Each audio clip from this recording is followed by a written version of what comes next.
tools you're going to need to perform this task are a flathead screwdriver.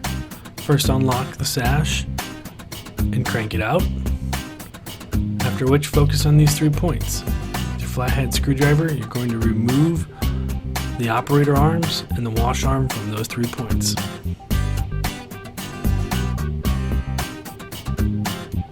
You may have to move your operator in order to get to the wash arm point.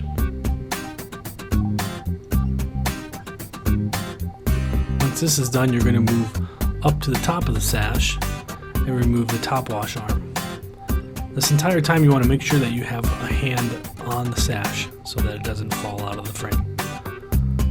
Once you remove the wash arm, you can remove the top and you can remove the bottom, and your sash is now removed from there.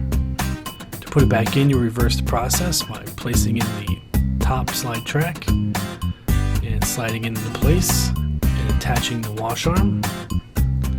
Once you have the top wash arm attached, you're going to repeat this down at the bottom. Slide the black tab into the track and connect it with your wash arm. Once you have your wash arm connected, you can go ahead and start attaching your operator brackets. So first the stud bracket, which is going to be your smaller arm, and secondly your slide track bracket. In some cases you won't have the secondary arm.